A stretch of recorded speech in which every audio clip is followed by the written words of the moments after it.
if I unmute the microphone. How about that? Can y'all hear me now?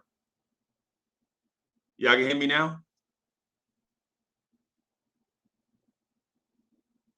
You still can't hear me now? Okay.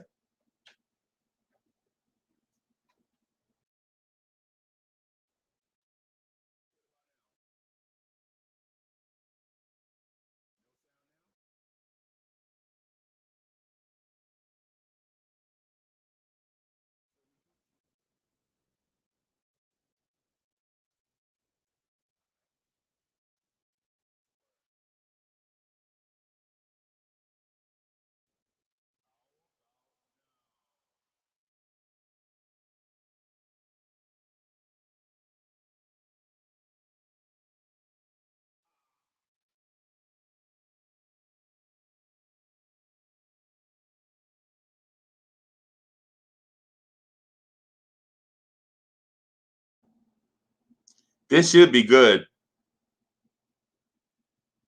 This should be good.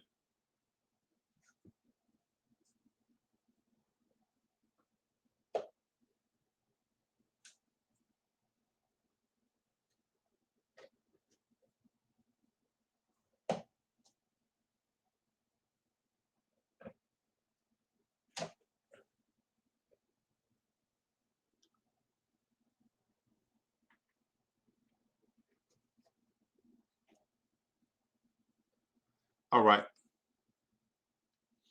What's good, everybody? What's good, party people in the place to be? Had some technical difficulties working with a new mixer. Y'all know how it is, man. Trying to get your settings right. Welcome to Old School Knicks.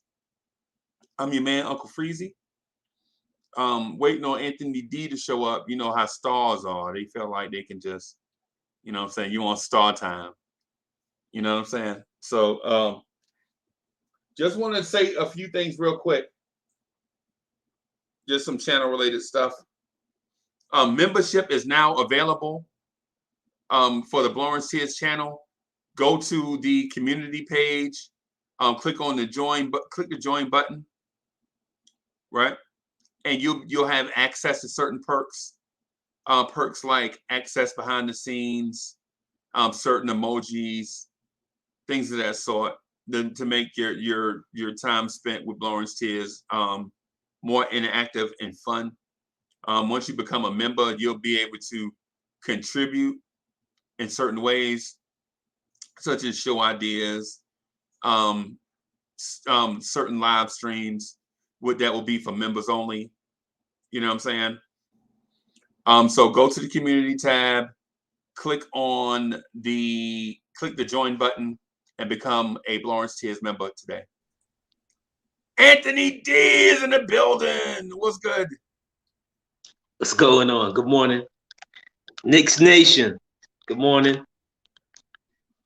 What's going on, Freezy? How you feeling this morning? Chris Porzingis.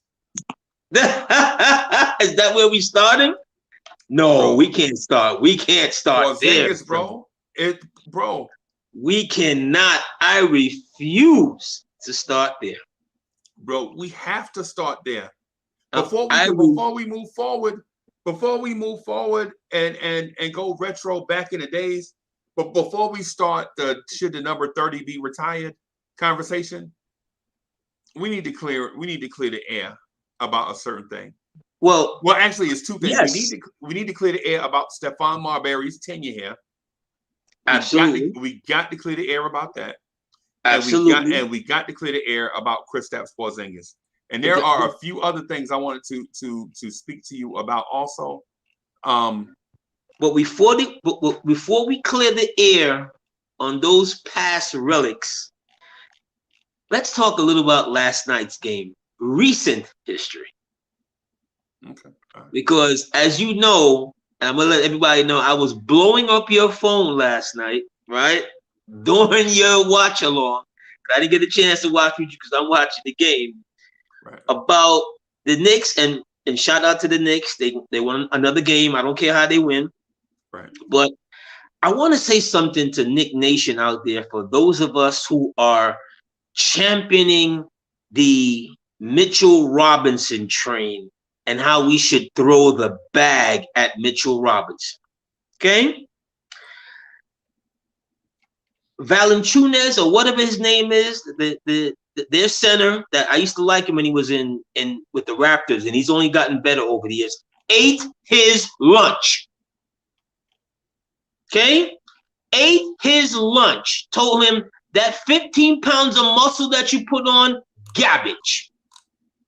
So before all of you want to run protests out in front of Madison Square Garden and demanding that they give him a contract that they can't financially afford to give him anyway, okay? Because he's going to be an unrestricted free agent, garbage. Okay? Ate his lunch. That's all I wanted to clear the air on. Now we can get on the. I was hoping that you wouldn't do that, bro. I knew you were. I knew you was. And, you think the reason being is because I think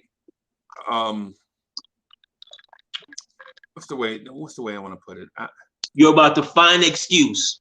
No. You're about to find an excuse like when your children didn't want to get to go to church on Sunday morning. You about to find an excuse as to why he got his lunch eaten last night. No. As a matter of fact, it's the opposite. Oh, okay. It's do tell, my brother. Do tell. I'm not going to make an excuse, right? But for Mitchell Robinson, I am going to make a case for stability. Oh, God. Right? I want to make a case for stability, right? I don't know where to begin, though, bro. I just don't, man. I just don't. And the reason why I don't know where to begin is because, bro, let me help you find your words. Okay. Let me help you find your words while you're there pondering as to what to say about one of our own. And I hate to do this for players that we draft. It hurts me deeply to have to unravel the young man's game. He's one-dimensional. Mm-hmm. Okay? Let's start there first. Right. And in the dimensions that I would think that he should totally be, and I want to give him some slack because he is coming off of a leg injury. He's working himself back into shape. Right. All of that. Right. That's noted. But there's too many times when I've watched him, even when he wasn't hurt, like there's a couple of things that I'm like, dude, where is your awareness? Like putting yourself between man and ball to get rebound.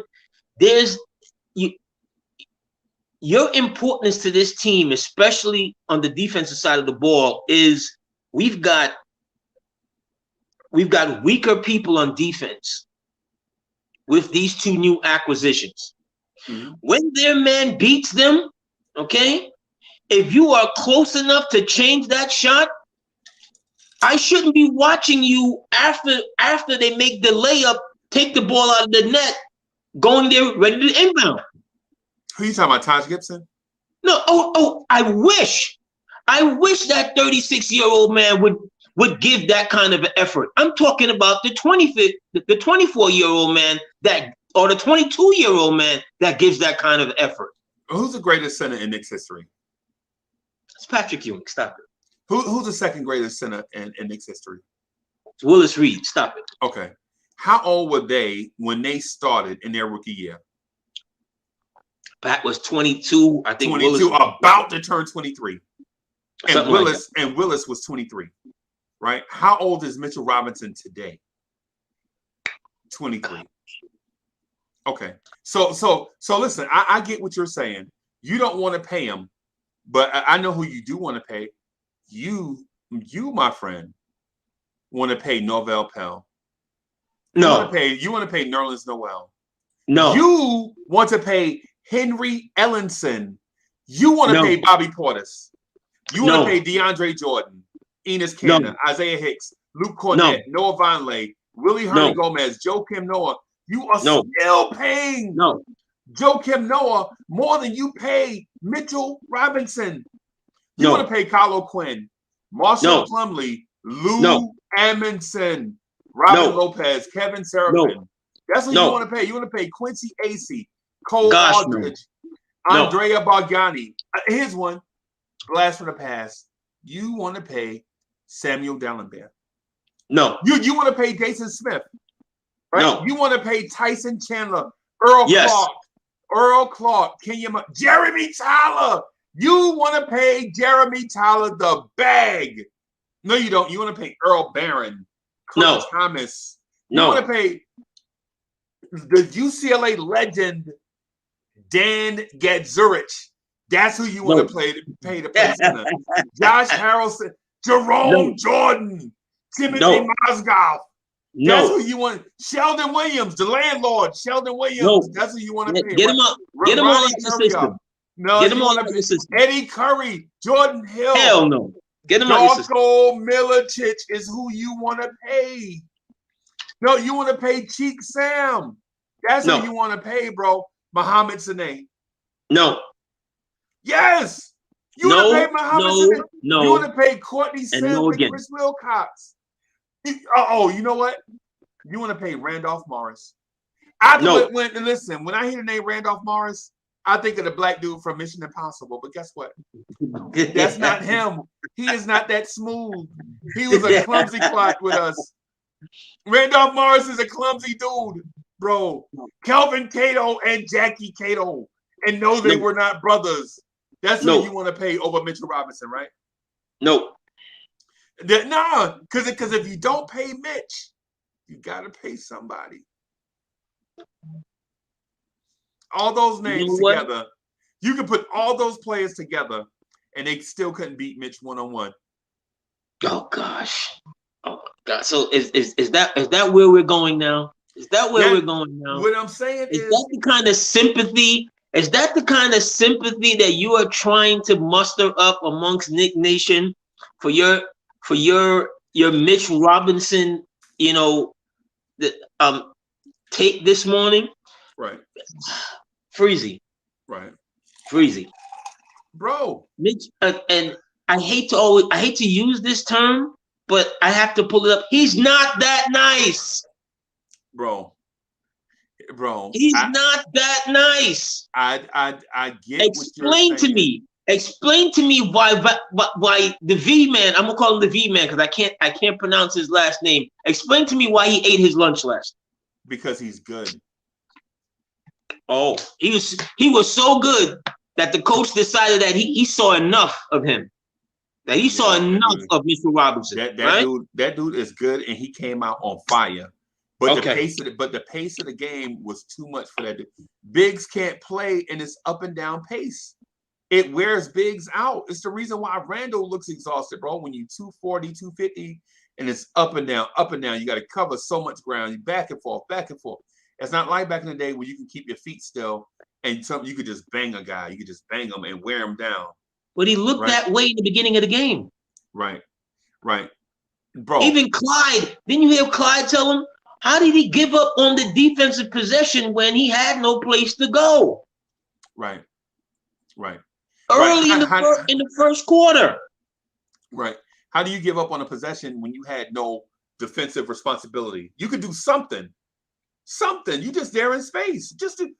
Bro, if you can't do that, clap your hands. You know what I'm saying? That's what anything, bro. You got to be able to. I agree with you, but what I don't agree with is that Mitchell Robinson is a bum. Bro, I know a bum when I see Jerry Cooney late in his career was a bum. Well, I didn't mean Jerry Cooney past 32 Jerry Cooney should have never boxed at 33.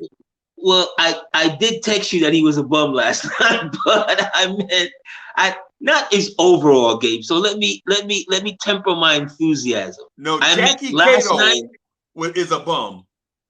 Last night, why did Jackie Cato have a Knicks jersey, bro? I have no idea. Do you remember Jackie Cato? Absolutely. Jackie Cato was a dude that would mess up your electric slide line every time. Every time. Jackie Cato, when you hit electric slide, that means you sit down. That means you sit down. Yeah, that's your cue to sit. Bro, don't come out here being clumsy, bro. We don't.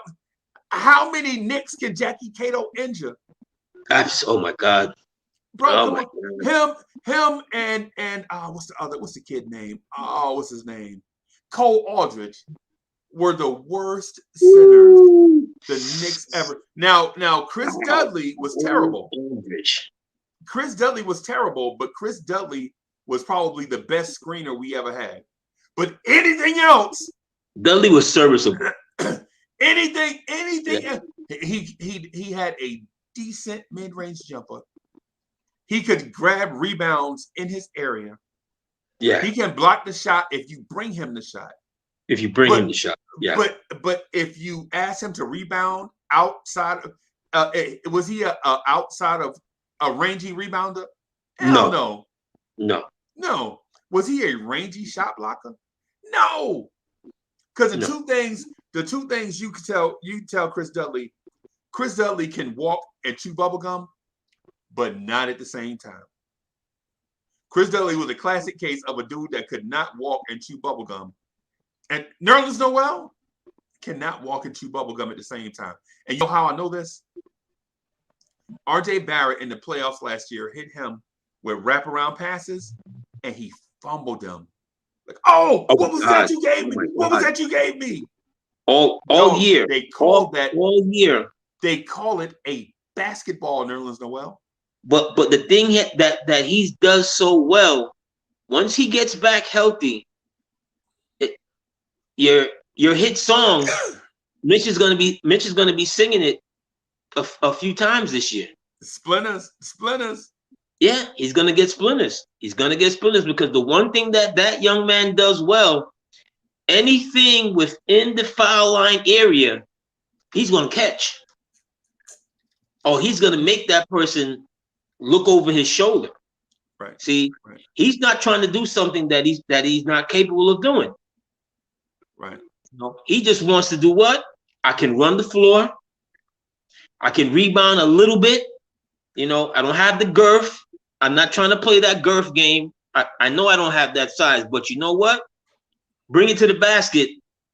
Let me see you trying to catch a little cheap layup past Kemba, past Fournier. Not gonna happen. I'm erasing that. Right. I'm catching that. And that's the missing. I think a lot of our defensive woes that we see here sometimes is like, it's like they're not respecting that Mitchell Robinson. Even looking at his numbers, he's still averaging, I think, 1.4, 1.5 blocks per game or so. That's nothing to sneeze on, but some of these things he's giving up in the middle of the lane, I'm just like, no. Right. Hey, that's your job. So let me do a quick shout out. Shout out to the channel new members. Sergeant Knicks, aka G-Man for Life, is a brand new Blorange Tears channel member. Worldwide L is a brand new Blorange Tears channel member. Now remember, when you join the channel, when you have a membership, you get priority in the chat. So when you put something in the chat and I see the logo beside your name, then I'm prompted to read your chats. So Sergeant Knicks, aka G-Man, says salute to @Worldwide L, and Worldwide L is a brand new member also. Worldwide L says top of the morning, fellas. Yeah, man. So if you want to have your what you put in the chat be a priority, you can do it by two ways: by being a member of the Blorange Tears channel and by super chat. So if you got something to say, then those are the two things that'll give you chat priority. Not that everybody's not important, because we'll try to get to who we can, but it's like priority seating. And Worldwide L said, "Why am I in the nosebleeds?" That's hilarious. That's hilarious, bro. But to your point though, bro, Mitch may have to split time right now. He's playing 30 minutes a game. That's a lot of minutes. That's starter minutes, right? Oh, excuse me. But before we talk about Nerlens Noel, I'm sorry about that, man. I'm burping, man. Hey, Mr. AD, man, I had breakfast at one of these fancy chain buffet. I think it was Golden Corral, one of them places, whatever it is, for breakfast, bro. And it's about to corral you. It's about to go down. Yes, sir. Yes, sir.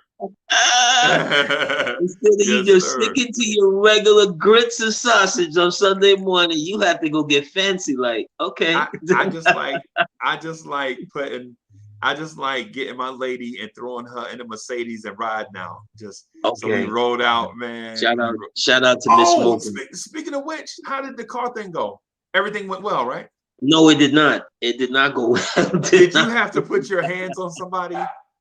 No, gosh, no. Okay. Gosh, no. We just we'll go to someplace else. So that's what I do. I'm never gonna let anyone force anything on me.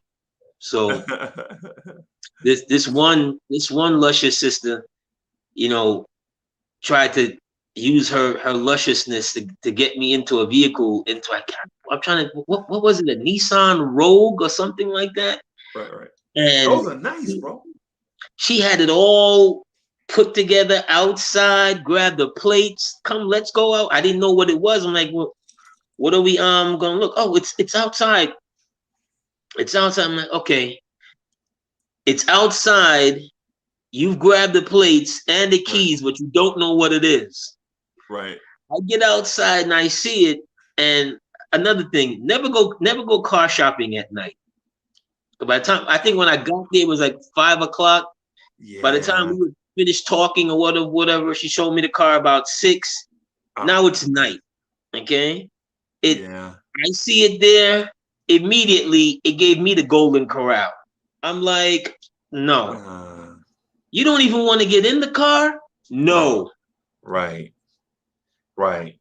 Do this, that, and then then she starts chastising me about the fact that I came there in a rental. I'm like, why are you chastising me as if you're paying my rental fee? How does that work? Yeah, but just one of those things. But we're continuing our search. Hopefully we'll get this done by Tuesday. We'll see how it works. We got a few more places to go hit up later on today and Monday. So we'll see how it works. But I'm never letting anybody force me into anything that I don't want. So that's not gonna happen. I know that. I know that firsthand by hearing some of the conversations. So it's without trying to butter AD up, because I hate to do this, but I gotta pat him on his back, and I hate to do it. I hate giving kudos, but I gotta do it. But AD is steeped in integrity. You know what I'm saying? Like you ain't gonna force him to get outside of himself. No. And so we got another new member, Staffordon, in a place to be. Hey, congratulations! Welcome to the club, Staffordon. Worldwide L says, AD, you checked the fight last night. Youngblood got his chin checked. Wow. I didn't. I'm a rewatch it.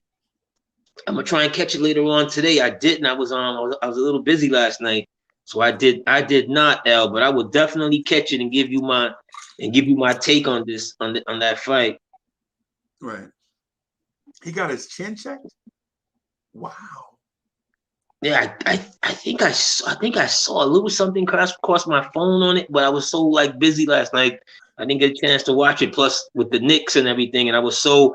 And hold on, before I forget, let me get off the Mitch train right now. R.J. Barrett, bro, I love. And RJ. I know we're gonna hit some old school to all the old heads and so forth, but we got to get to. We got to get to new old business first. Get that out of the way before we get to old business. Right. R.J. Barrett to the rescue last night. Thoughts, Freezy?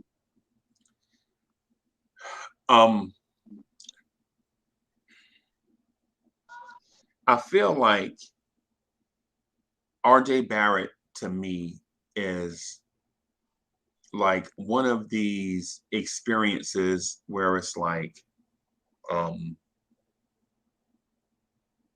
know, you experience something, and even though it's known, but you discover it on your own, so it feels like a secret to you unto yourself.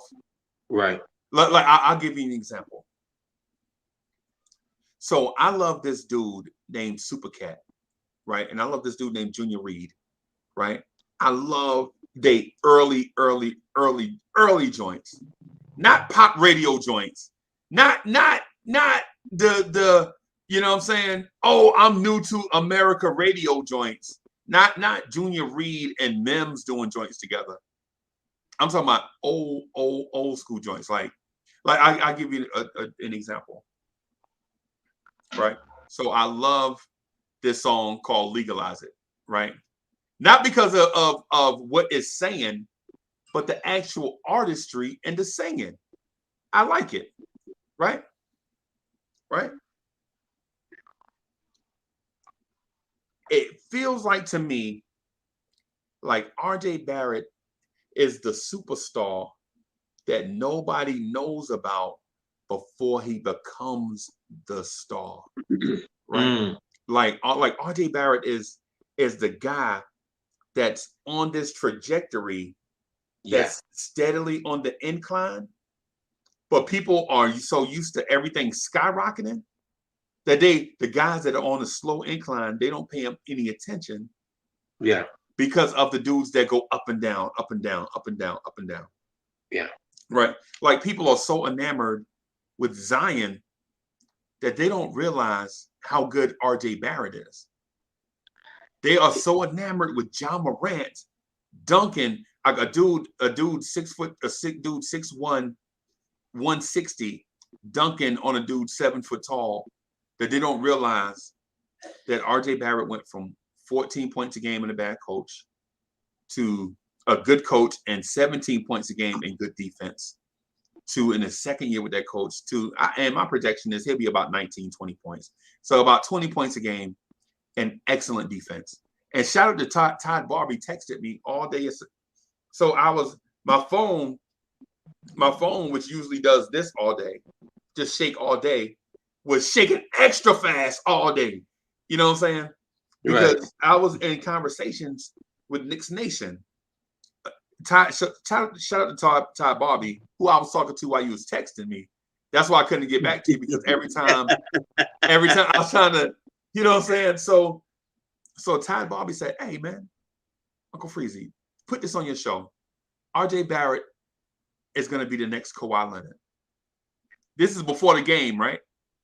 And I'm like, man, I ain't putting no stupidness like that on the show. People will kill me.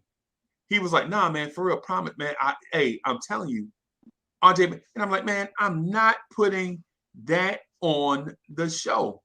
I'm not going. Listen, y'all know me. When things are out of pocket, I'll just straight up tell you, bro. Listen, that's a bridge too far for me. You know what I'm saying? I can't go that far with it. I need something to substantiate what it is that you're saying. Todd Barbie was like, "Yo, I'm telling you," and this is all day now. I'm trying to watch. I like to watch this thing on YouTube called Complex, right? Complex have all these shows where they do like brackets and all kind of stuff. So I'm trying to relax and watch Complex, and my guy is like, "Bro, I'm telling you, this kid is for real, Uncle Freezy." And Woodshed 1914, before he got ill, you know, he used to be around a lot, but he had some, you know, illness or whatever. He used to be like, "Yo, bro, I promise you, this kid R.J. Barrett is the real deal, and you gonna see it next week." And I'm like, "Next week? I thought you was going to say next year down the road." Nah, you wait until R.J. Barrett get this new offensive system under his belt. He's gonna be one of the best two-way players in the game. And y'all, hey, is Staffordon a new? Shout out to Staffordon. Staffordon is a new member. Hey, welcome to Blorange Tears, Staffordon. with the membership. Stephanon says, big up, big up, big up. And Worldwide L says, shout out to Tibbs for recognizing that Mitch didn't have it going on the defensive end and to put in ties down the stretch. Yeah, Okay. man. Yeah, man. Okay. But so what I'm getting at is with RJ Barrett is RJ Barrett to me is like my little secret. And I know everybody know. I know everybody know about RJ Barrett. He played in the biggest media market. They gotta know. But to me, the feeling of watching RJ Barrett blossom, and you seen him take baby steps. Everything you say RJ Barrett can't do, RJ Barrett comes back and is doing it well. Last night, like Anthony D, what's the biggest knock on RJ Barrett? The biggest knock on him is that he's not as athletic as the two guys that were drafted in front of him. Right. And he's not as athletic as so many that's in the league. Right. That's what it is. When we look at RJ, those are the first two things that pop out because we get to see him day to day. Right. But we're looking at the things that he can't do instead of the things that he can do. Right. Which is he has a look in his eye that a certain draft pick that we drafted, a few years ahead of him, has never had. Never. Never had that look.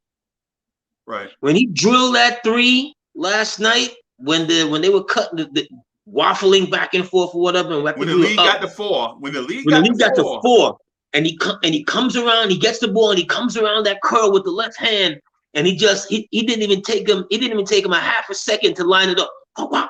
Right. He turned around, the lead back to 7. Pushed the lead back to 7. He turned around and told the whole crowd. He was like, all 13 of y'all in attendance, y'all shut up. All 13 of y'all in attendance and 7 of y'all are Knicks fans. Yeah. Calm down. Right. I got this. Right. It's one of those, it's plays like that it drives the opponent crazy because it looks like you're about to tidal wave past us. Right. And he could just make a move like that and just steer the ship clear. Right. And a couple of the other things that, and he has to see, well, he knows this about himself. He has to see this about himself. It's, to me, his beauty and stuff is when he's moving with the ball. Right. And he's free throw line and in. Right. He's 6'7". He's gonna give guards fits trying to stop him because he's only getting stronger. I looked at him last night and I'm like, damn. Right. Like from 6 months ago, he looked like he put on like about 15 pounds of muscle. Yep. He looks physically imposing, like, okay, once he gets this, his 3-ball, yes, he has a 3-ball. But once he gets this thing is, where am I finding my points from? What, get it down pat. Like, okay, if I hit 2 threes in a row, the defender's gonna jump up on me, so I can drive by him now, so I can get that mid-range going. And I could live in that pocket. Once he gets like that space, like, okay, this is where my game is gonna go. Right. The sky's the limit for him. And he doesn't have to be someone that can jump out the gym. That's not basketball. Right. It's just not. It's an athletic talent that makes everybody go, ooh. Right. Right. Who was the cat that we had, the small forward that got drafted by Miami? And we had 2 cats like that. We had one played one played. Miami drafted him right after Chicago took Rose, and he had the same kind of gifts. Michael Beasley. Beasley's one. And we had another cat like a couple of years later. We got Derek Williams. Yes, Derek Williams. These guys are athletic freaks. Yes. Right? Derek Williams was the worst number 2 pick, probably next to Hasheem Thabit in the history of number 2 picks. Yeah. Because as soon as he got to the NBA, Minnesota was like, he can't play. Yeah, he can't play. He can't play. Yep. He can jump. Yep. You know, he can sky. Yep. No pun, Kenny Skywalker. God. I'm gonna let you live today. I'm gonna let you live today. Please, bro. Please, bro. But please, bro, because he can't play. But RJ, look at his face in these moments. Like, that's I'm gonna shock you right now. Okay. I'm going to shock you.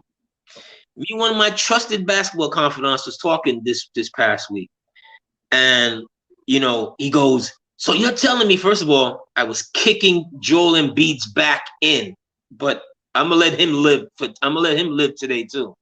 Right. So you're telling me right now, if Portland comes to you and is offering Damon for RJ, this, that, and the third, I said, no. I can't make that trade today. I can't bust up what we have right now to do an in-season trade for a man that's been quite comfortable in Portland for the last 12 years. Right. Just so he can get exited out of the first round again and come back with these mystic tweets again when he'll be 33 years old. Right. That ship has sailed. Yes. Right? And you know how big I was this past summer going, no, we got to get. Guys like him, Bradley Beal, these guys are comfortable where they are in those markets. Maybe you make the playoffs. Maybe you don't. Maybe you don't. Maybe you don't. No, I want the guys that when they go home 3-4 o'clock in the morning, they pacing around because they're pissed off of their performance. And RJ strikes me as one of those guys. Yep. Exactly. Hey, Black University, welcome to Blorange Tears.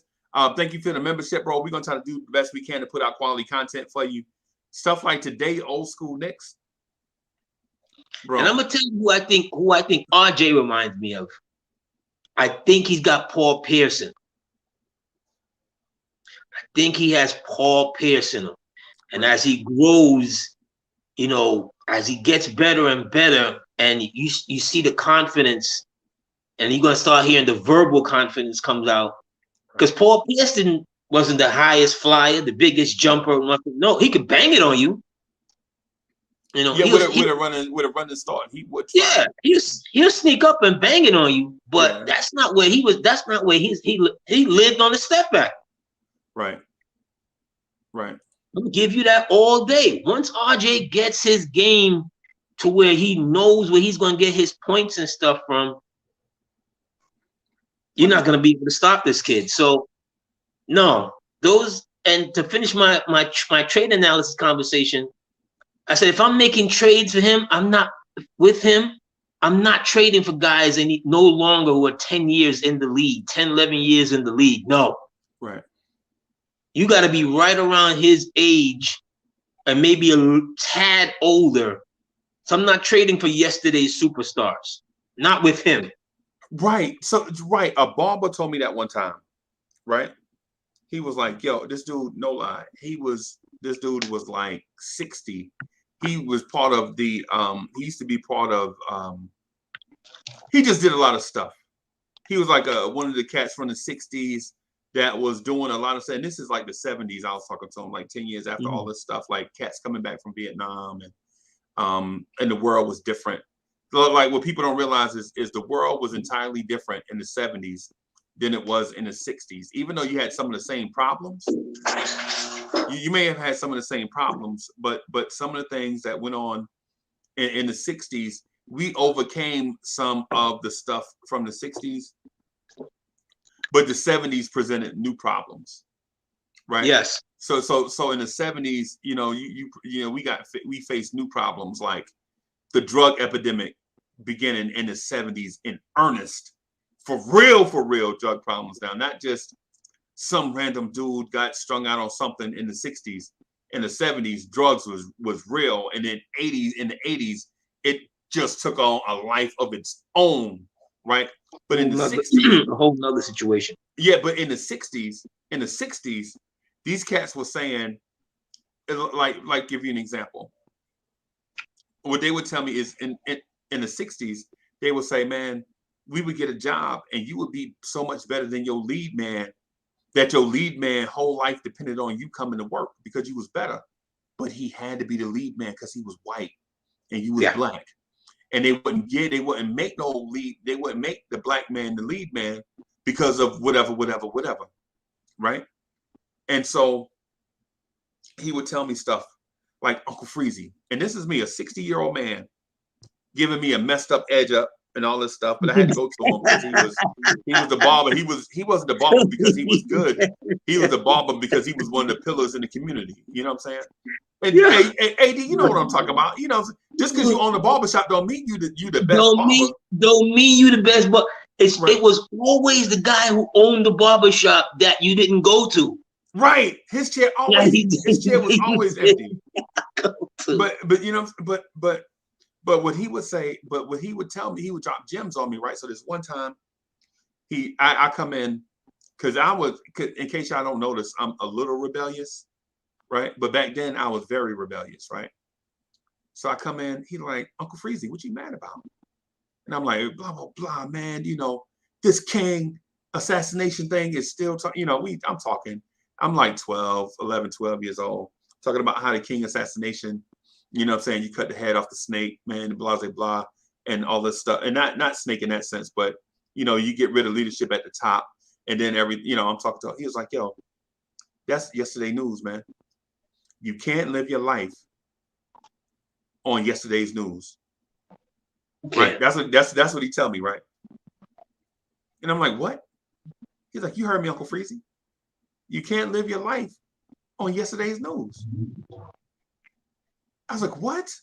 My whole life I had been told by, if you don't know your history, you'll be doing it repeated. Remember all them things people used to say to you? Yeah. And so I'm like, what?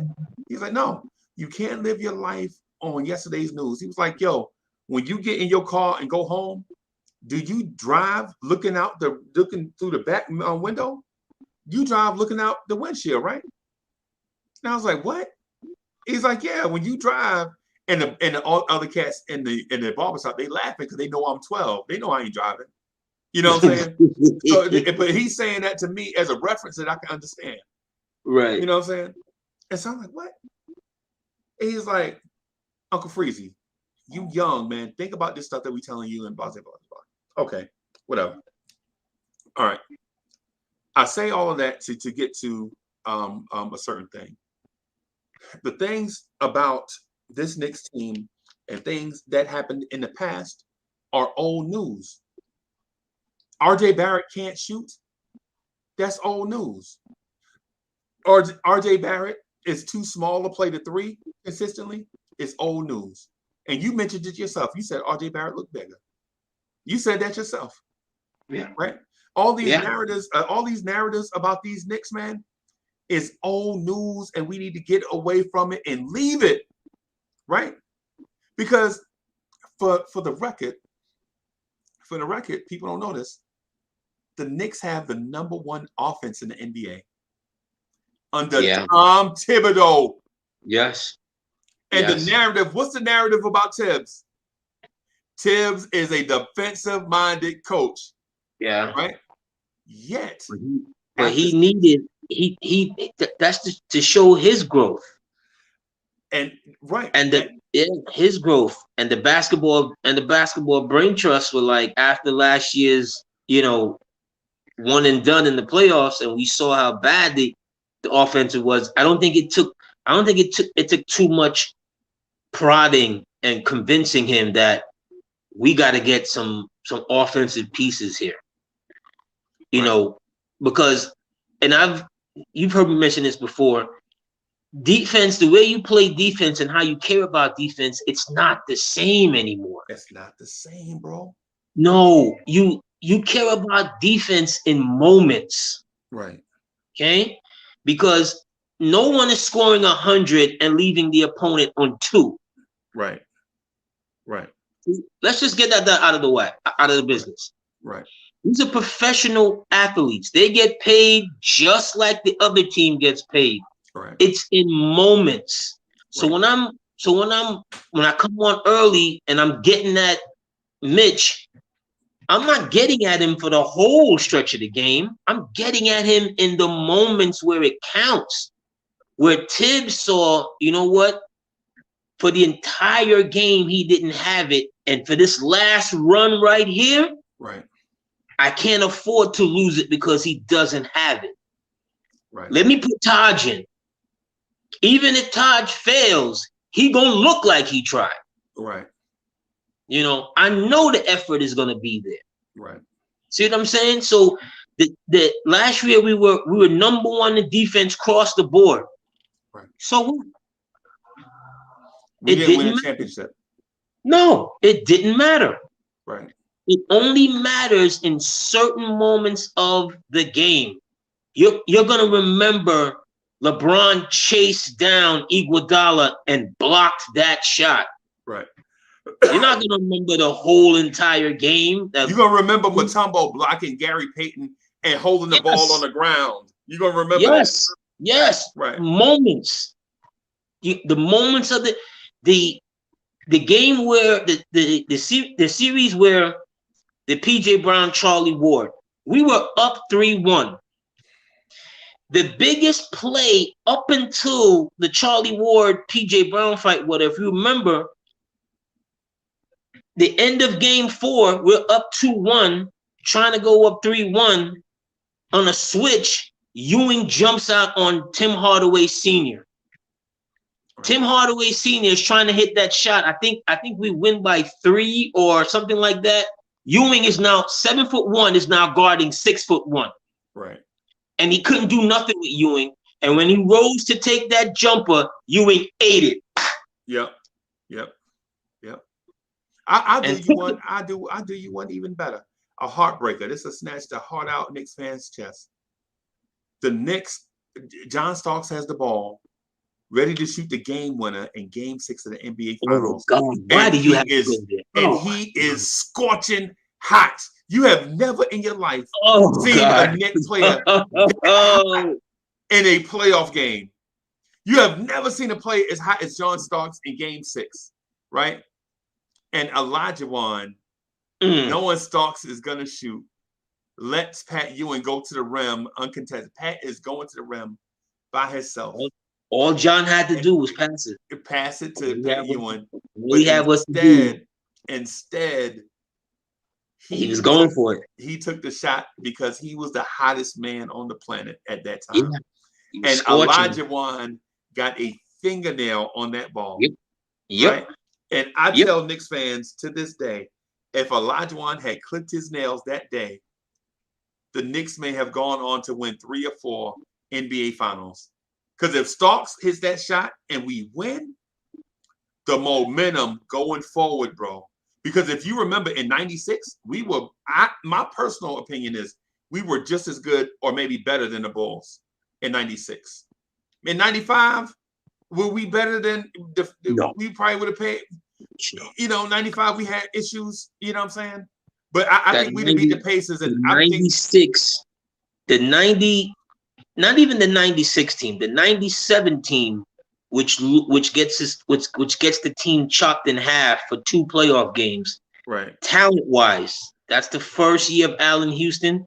Talent-wise, chemistry.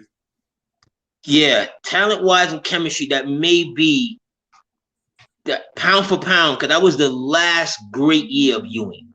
Yeah. That was the last great year of Ewing. That Ewing was when he was still, because he was 34, I think, at the time, and he was about to, 35, the whole Andrew Lang situation is about to come up the following year, and all of those things. But that was it.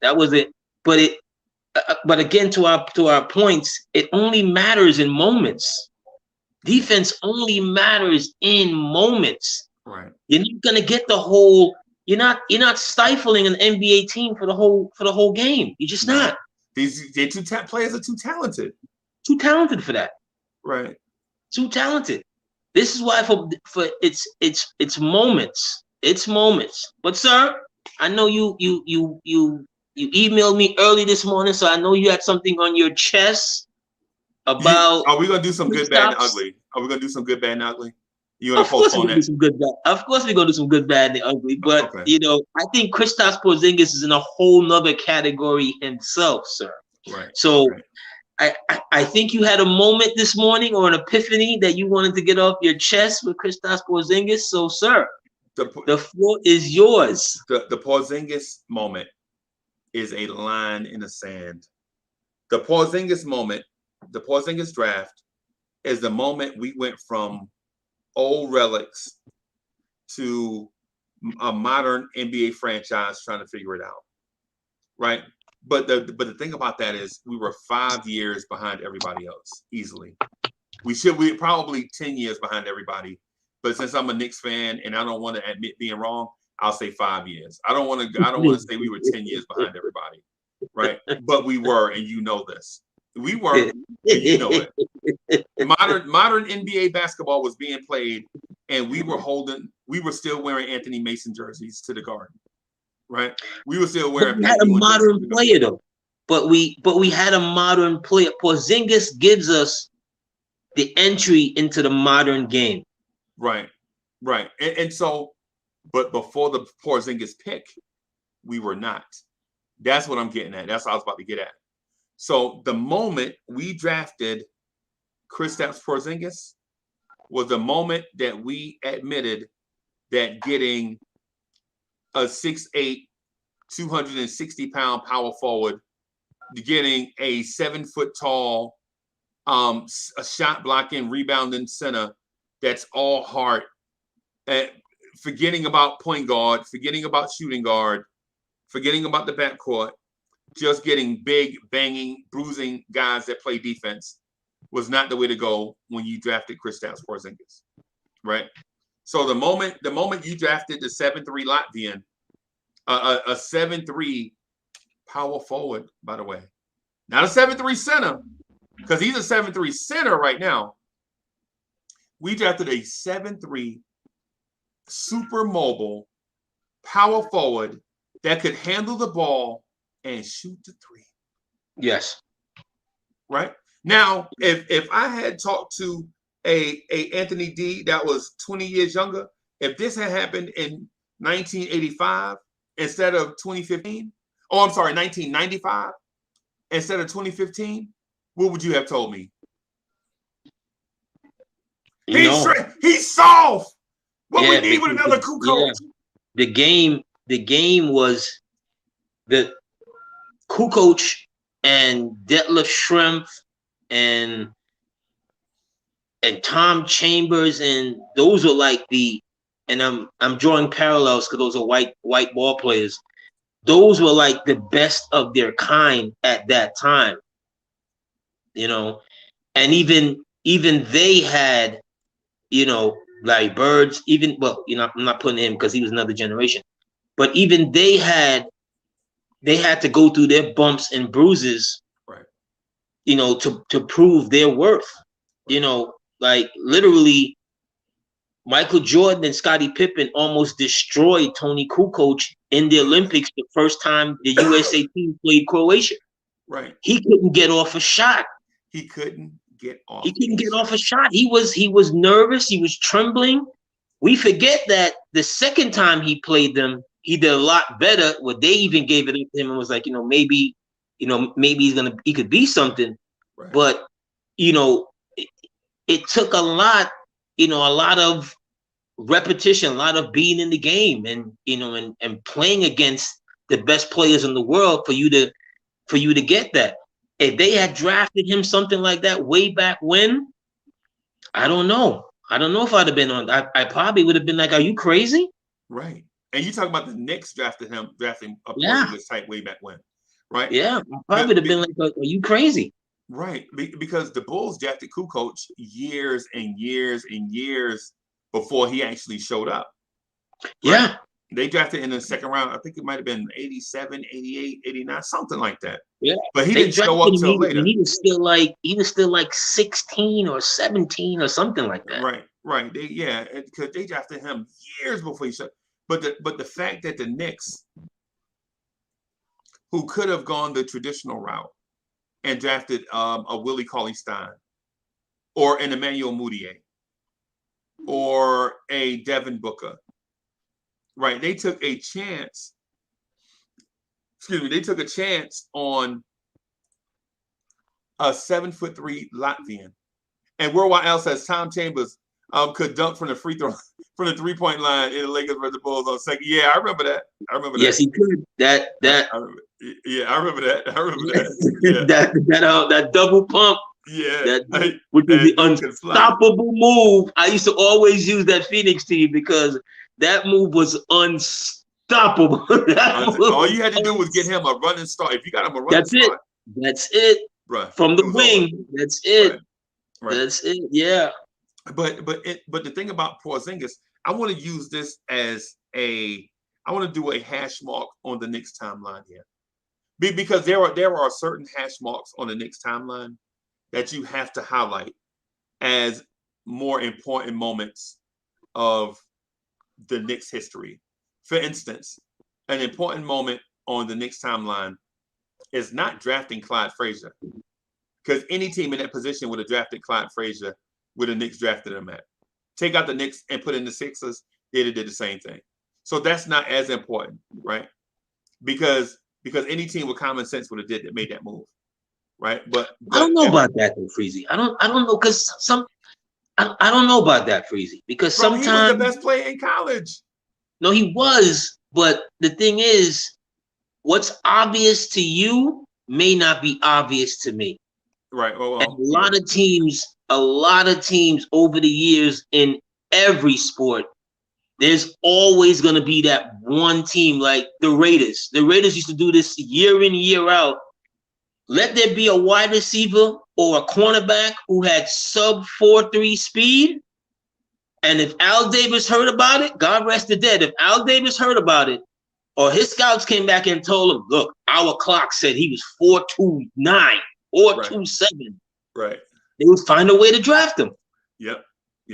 Because as we're talking about not being in the modern game, the Raiders from back then, all they believed in was chuck it long. Speed. You know, chuck it long. Speed has its place in anything. Speed has its place, but how often do you see a guy take it to the house? From 20 yards to the other side. Yeah. You know, how often do you look early in John Wall's career? Early John Wall, all he tried to do was run past everybody. Yeah. Because he could do it 80% of the time. And he could do it in college. Right. He could do it in college, came into the league. John Wall was one of those players that coming into the league, it was like the sky's the limit for this kid. Yep. But I remember his opening night, and it's funny you mentioned Clyde, because Clyde was, they showed you like his opening night, the first time he comes out, and opening night, they introduce him, he's the last player, and he's doing the Dougie. Yeah. He's doing all. He was hitting that thing, boy.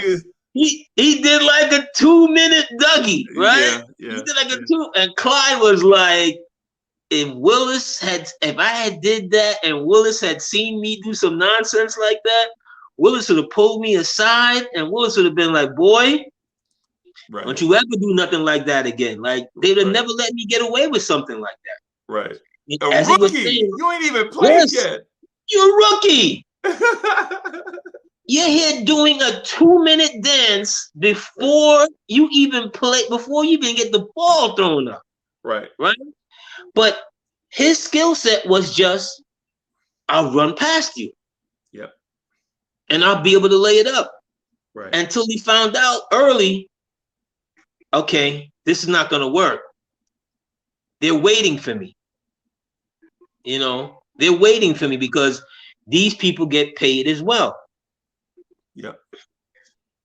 Well, the thing I was getting at the thing I want to highlight is that even though Clyde, I wouldn't say I love Clyde. Clyde Frazier is my favorite Knick of all time, and I know y'all hear me say that all the time. So that's not what I'm not trying to defame Clyde. What I'm saying is that the Earl Monroe trade should be highlighted on the Knicks historic timeline. The trade for Dave DeBusschere. So stop right there. Let's call this. Let's pull it up. The good.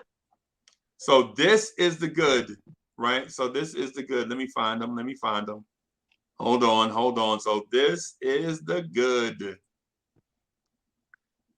Ta-da! For those of you who are new to joining the old school featuring myself and my partner in crime, Mr. Freezy, this is where we hit the segment, the good, the bad, and the ugly. Freezy's just drawn a comparison in Knick history where it was actually good to great. Those two trades that you just mentioned was definitely part of the good history. Right. And so when we talk about the Knicks historic timeline, there have been moments that have been very, very, very, very good, right? And so what I want to do is add other trades and transactions to the historic timeline so that all these things won't be jumbled together. Okay. See, because one that's neutral. I'll throw one in. No. I'm gonna throw one in. No, I already know what you want to go. Marcus Camby for Charles Oakley. That one. I thought you were gonna say my third favorite Knick all time for your favorite Knick of all time. He is my second favorite Knick of all time. He's my second favorite. Okay. There's no question. And so for those that don't know, so my top 5 Knicks of all time are in this specific order, and it's because of moments and not because of statistics, right? So my number 1 favorite Knick of all time is Walt Clyde Frazier, right? My second favorite Knick of all time is John Starks, right? My third favorite Knick of all time is Michael Ray Richardson. My fourth favorite Knick of all time is Patrick Ewing. And my fifth favorite Knick of all time is RJ Barrett. Oh my God. Right? Now, there are a lot of Knicks that I left off, right? And it's not because they didn't perform. It's because as a longtime Knicks fan, I have these moments, right? Freezy, what moment has RJ Barrett given you so far to deserve being on that 5 favorite Knicks list? I'll give you 2, right? Okay. I'll give you 2. 2 days before the 2019 NBA draft, RJ Barrett is interviewed, and they interview him. They're like, RJ, man, a lot of teams want you. You know, you could go number 1. Zion looks like.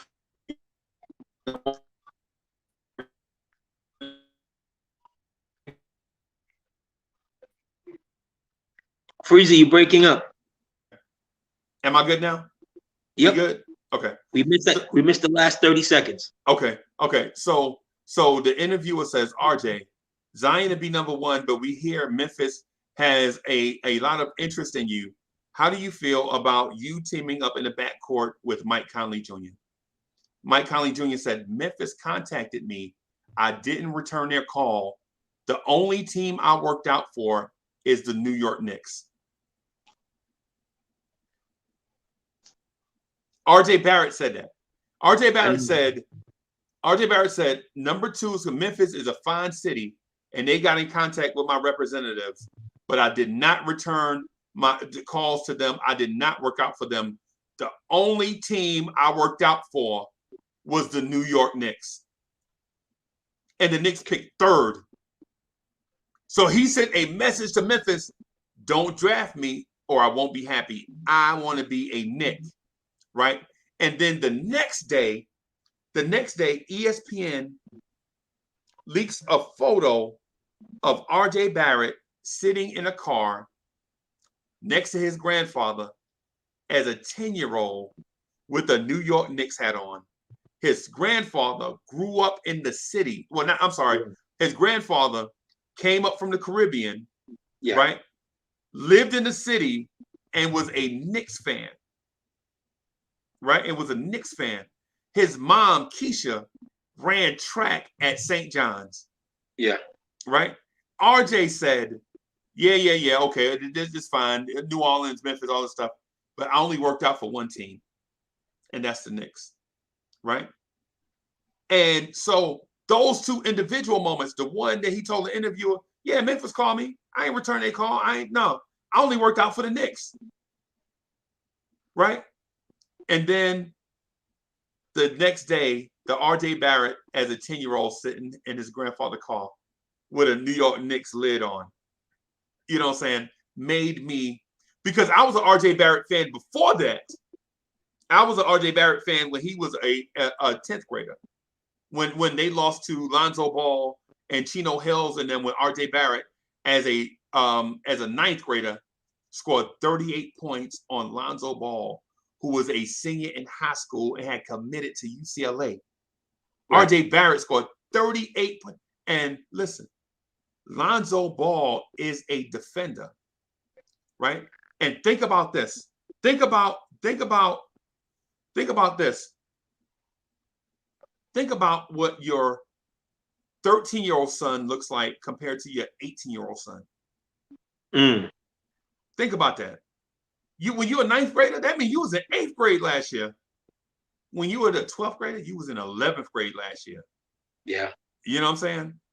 And R.J. Barrett came into the game coming off the bench and scored 38 against the number 1 team in the country, right. Chino Hills. Right? And Chino Hills had a 7th grader on the team too, a 7th grader on the team named LaMelo. He wasn't getting no run, but he would be an NBA player too. You know what I'm saying? Right. But the fact that R.J. Barrett, Mr. Hart, this is what I'm thinking, because I'm a Knicks fan. And when I think about the Knicks, I don't think about Skywalker. I don't think about dunk contest winners. I don't think about scoring machines. I think about the heart of the city, bro. I think about Hart. You know what I'm saying? I think about Pat Ewing playing hurt against the Pacers and still grabbing 7 rebounds in the 4th quarter to keep the Knicks in the game. He has it. He has. We touched on this earlier. There's a look in his eye that we've never seen it out of some of our other draft picks, let alone the one who has splinters in his behind right now, yes. Who is never, let me say it again, never touch the floor ever again, yeah. Right? He ain't never gonna touch this floor ever again. Yeah, man. You just see it in his. You see it in his overall demeanor. You see it in his face. He wants it. He absolutely wants. He wants the pressure. He wants the ball. He wants to be that guy. And it was good to see Julius not over force it last night, because he didn't have it. Right. And it was good to see him not to try and, this is the Pelicans. I came from this city. You know, I'm supposed to show them what they're missing. Right. He didn't have it, when they needed him. Right. When the game was in, he really didn't. And RJ just kept on. He just kept on, him, Kemba. Kemba hit a shot last night. I was like, this is exactly why they did it. Right. He hit a step back last night to put him up by 11. Like right before they made the run, before RJ hits his 3, he hit a step back, and I was like, wow, this is exactly why they got him. Right. For a moment like this, that you don't have to force it down to Julius and possibly get a good shot, possibly not. Like that shot right there is something that Kemba been doing since we saw the magical run of UConn back in the days. Like Right. If there's nothing else, the jumper is always going to be wet. Right. And it's not like, for Kemba, and it's not for Kemba to score 55 points in the game to pull you out and win the game by 10. It's for us to keep momentum. The clutch shots to keep momentum. It's one of those, and I heard some people making some comparisons, and we've talked about this in the past as far as our crosstown rivals. They're in a lot of trouble. Yeah. The crosstown people, they're in a lot of trouble.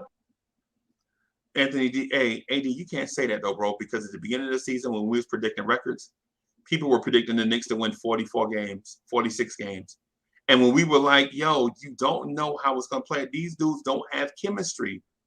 And they're like, nah, man, it don't matter. They got talent. They don't have chemistry. They've got a young man that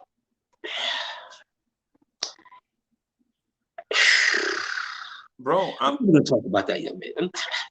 Right. I wanted to talk about the historic timeline. Right?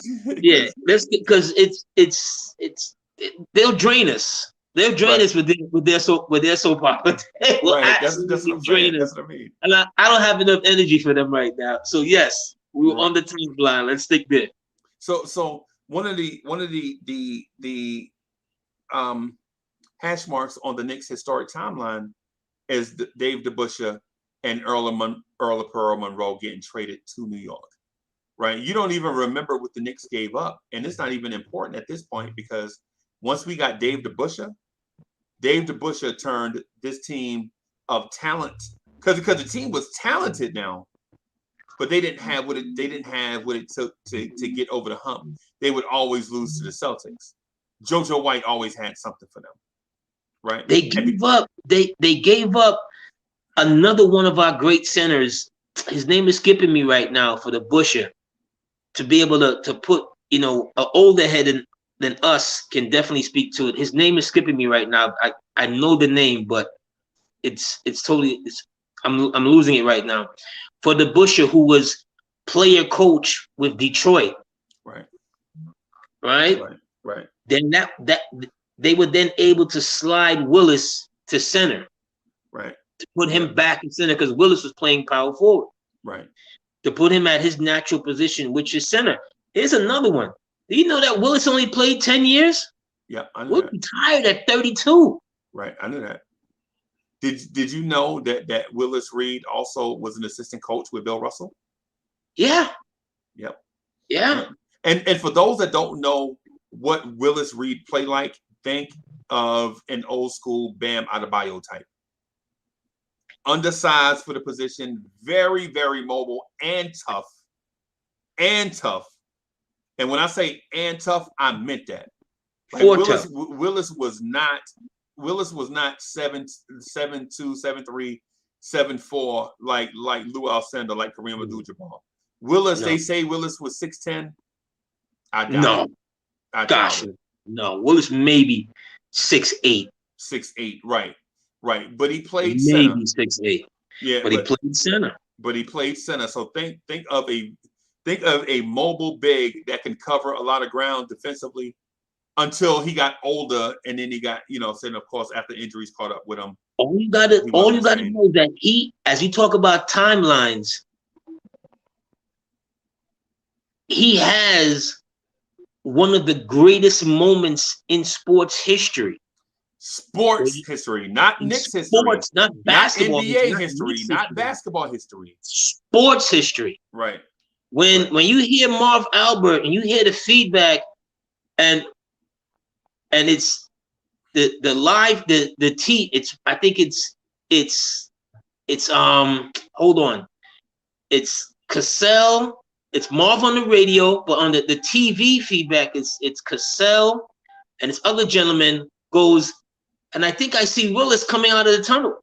Right. And here comes Willis in the white uniform, looking like something out of like Officer and the Gentleman. Yep. And he's walking upright, and the uniform, and he got the whites on, and he's walking upright, and all of a sudden he hits the floor. And you hear Clyde and them talk about it, and Clyde is like, look, he saw the faces of the Lakers, and they were shook, and they got West, Baylor, Chamberlain. Yep. And he said they're shook. And if there's anything that in Wilt's career that you could probably put a stain on, is that look at Reed in those footage. He is hobbling up the floor. Yep. He looked like a war vet. He looked like a war vet. Yep. I'm Wilt Chamberlain, and I'm probably the greatest physical specimen in sports history. Yes. You're not guarding me. Right. Okay? You're about to get splinters in your behind. Right. Right. See what I'm saying? They're gonna take you out of this game. But you know what though? It wasn't just, see, that's the thing, and you can speak to this too. It wasn't just Willis coming out of the tunnel, right? Because the takes that you heard were on TV and radio, right? Right. The people in the crowd wasn't watching TV or radio. When Willis appeared in the tunnel and waited, right? He waited there at the entrance, and the lights zoomed off the floor away from the players and up to Willis. And the Garden, seeing Willis in the entrance, went crazy. Rockstar movement. You talking the Garden going crazy during this year's playoff game? Imagine that times 10. Rockstar moment. Rockstar moment. And then imagine the fear in the playoffs when in a game 7 when the crowd erupts like that and what it puts into the opposition. I'll give you all of that, but I understand what you're saying about Chamberlain. You're not guarding me. I'm with you. I'm putting you in the basket. Like I'm with you, but what I'm doing is painting a picture for those that don't know this moment. Yeah, it's a crazy moment because it lives forever. Right. It's forever one of the greatest and ever. moments. So there are moments, and especially during that time, there were moments and historically that happened during that time, like John Carlos and the Smith man at the Olympics holding up the fist with the glove on. Tommy Smith, right? Tommy Smith, yeah. So that meant something. That was a moment, right? Ali knocking out Sonny Liston. That was a moment. Ali shaking up the world. Yeah, Ali shaking up the world. That was a moment. Willis Reed coming out of the tunnel. That was one of the greatest moments in sports history. And it happened with our Knicks. It wasn't, it could have easily have been a Lakers moment, but it turned out to be a Knicks moment, right? And it wasn't just because of Willis Reed, right? Because at the tip, I think that the Knicks win the tip. Clyde brings it down. They run a horns play, and Willis Reed drag his dead leg up and to run horns, catch the ball at the free throw line, and kick it to Willis, and he knocks down the first shot. Willis looked like he doing the stanky leg. He couldn't help it. He couldn't help it. Right? He couldn't help it. He takes his first 2 shots. And he hits his first 2 shots, and you got 3 of the greatest players on the other side of the team, and they're shook. Yep. They're shook, like literally, they're shook. Right. And then Clyde has his greatest game ever. 36, 19, and 7. Yeah. That's it. Yeah. And those numbers are etched in my head forever. Like forever. 36, 19, and 7. So a lot of this crowd, they don't understand how great a player Elgin Baylor was. Oh my God.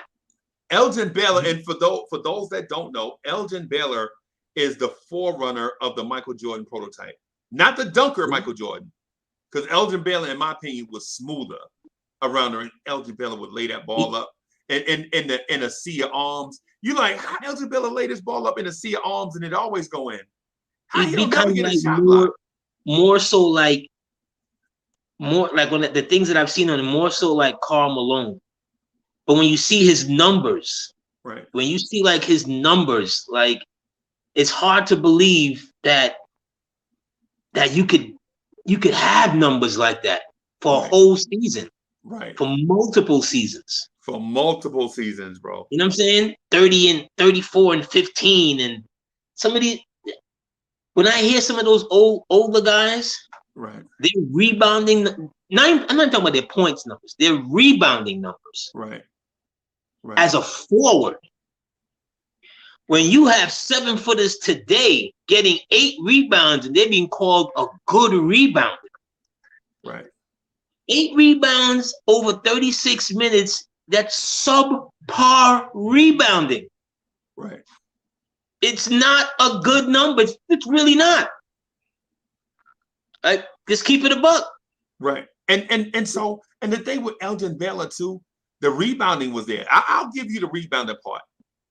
But at 6'5", bro, they say he was 6'6". Elgin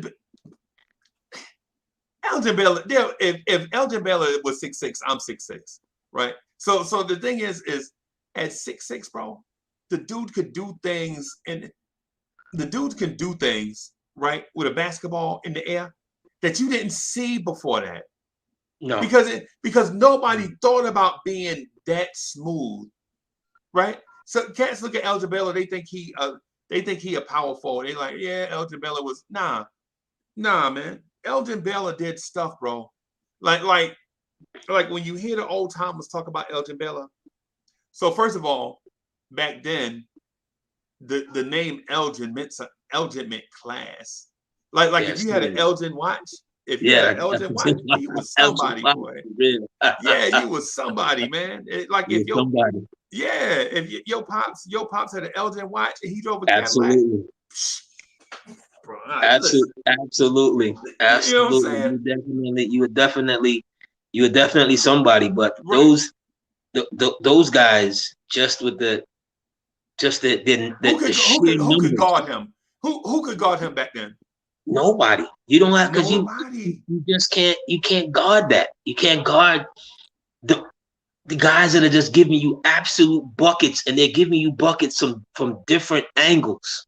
Right. It's not because remember, there was no 3-point shot. Right. So he played his whole career without a 3-point shot. Yep.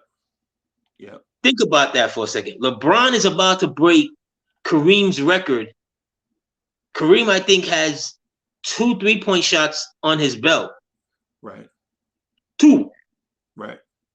The first half of his career. Oh, I'm sorry. Yeah. At the first half of his career, they didn't even have a 3-point shot in the NBA. Right.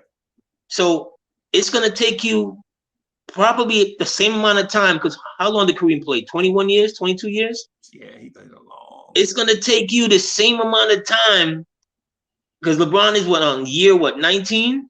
Year 18. So yeah, I think it's year 18. So by year 19, he was drafted in 2003. So he's on 19. Okay. 19, something like that. So it's gonna take him the same amount of time. He's gonna surpass and play longer than Kareem, but it's gonna take him the same amount of time it took Kareem to get that record. Right. With a 3-point shot in his arsenal. Yes. With a 3-point shot. Yes. Think about that. Think about this. LeBron is a great scorer. No question about it. Great scorer. You take away his 3-point shots, his 3 points in his scoring record, he probably needs another 5 or 6 years. Right.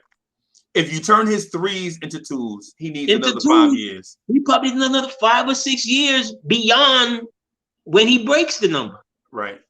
So he would have to play like some 26, 27 years without the 3-point shot. Yep. So just think about how dominant the captain really was. Right. And then in this time frame that we're talking, Lou Alcindor is a rookie in Milwaukee, Wisconsin. When our captain is standing in the entrance, and the lights in MSG come off the floor and go up to the tunnel entrance where he is. Lou Alcindor is a rookie in Milwaukee, Wisconsin, right? And so the thing is, what we're talking about is that moment, the Garden erupts. And if you're talking about a soul-snatching moment, I believe that's one of them. Yeah. Like the moment John Starks does the dunk on the Bulls, that's a soul-snatching moment. The Garden erupts because it's been building to fever pitch the entire time, and all they needed is this one play from a megastar to turn the Garden into a mosh pit, right? But they can't find another star to play with Pat. So they got to take the dude from the grocery store to do it.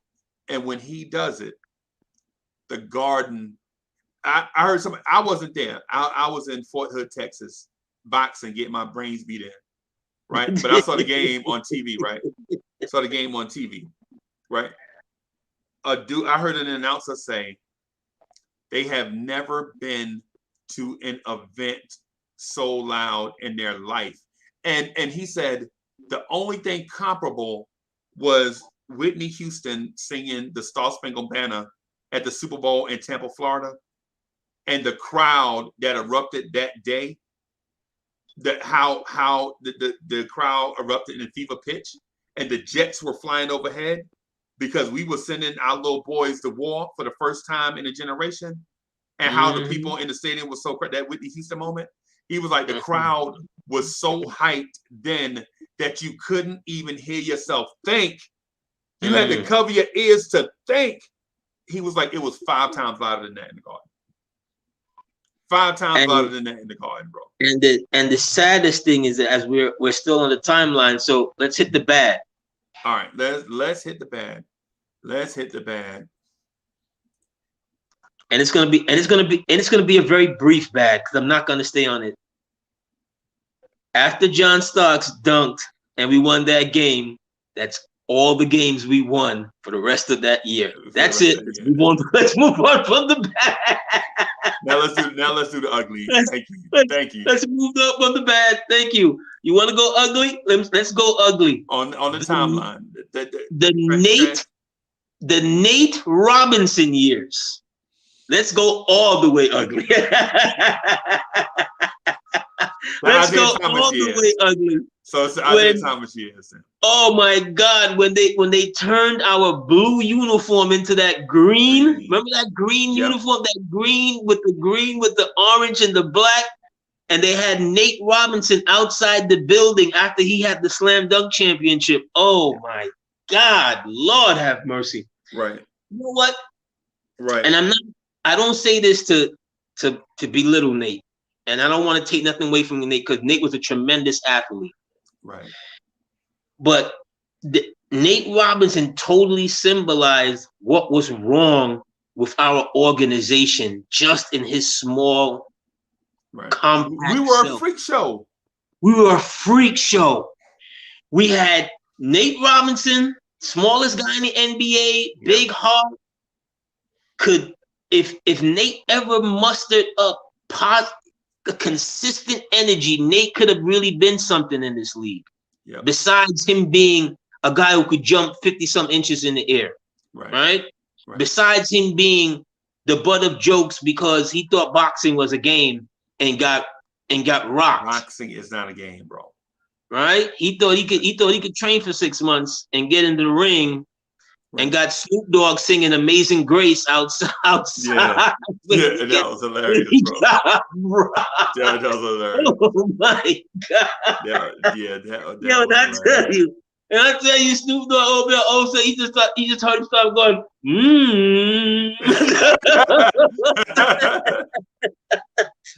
Oh my goodness! Oh bro. my God, Nate! No disrespect to you, Nate. No disrespect to you, but your time as a Knickerbocker, we were an absolute freak show. We were a freak show, bro. And then we had all Nate, these. Yep. You got Q Richardson training to be Mr. Olympian. You got Eddie Curry can't see a Popeye's chicken that he doesn't like. And he won't take his medicine. he won't take his. Oh my God, he won't take his medicine. Oh my God. You got Steph Marbury. You got Jamal Crawford. You got David Lee, Channing Frye. There was like Randolph. well, Zach comes on after when they trade Channing for Zach. Yeah. But that's a total mishmash right there. That Isaiah, the head of the snake, or the head of the whatever, you can't even call him a snake, or maybe a stuffed animal snake. Yeah, the head of the stuffed animal that puts this team together. That is just like, in what world was that team gonna be successful? Bro, oh my God. Just in what? When I saw them in the green unis, right? And I don't think true Knicks fans remembered, like, what is that? That's not blue. What the hell is that? Yeah. That's like a Celtic green kind of thing. And it was Nate Robinson. The green unis were Nate Robinson idea, because he was going up against Superman, Dwight Howard, in the dunk contest. And he asked the Knicks to do the kryptonite green uniform. Right. And fans liked it and asked for them to wear it in a game. And then we wore the stupid green ones one St. Patrick's Day. You know what I'm saying? It was like the weirdest. We were a sideshow, bro. We were a sideshow where the Celtics beat us on a Friday night so bad one night. Yep. Right? I was out on a date. I think me and my cousin was double dating. Right. Me and my cousin was double dating, and it's right around the time where we arrived, right around the time the Knicks game is on. And every 5 minutes I kept leaving the table to go back to the bar area to go watch a little bit of the game. Right. And Knicks fans know this. Must have been whack, bro. Well, it was me and my lady, but we was wingmaning.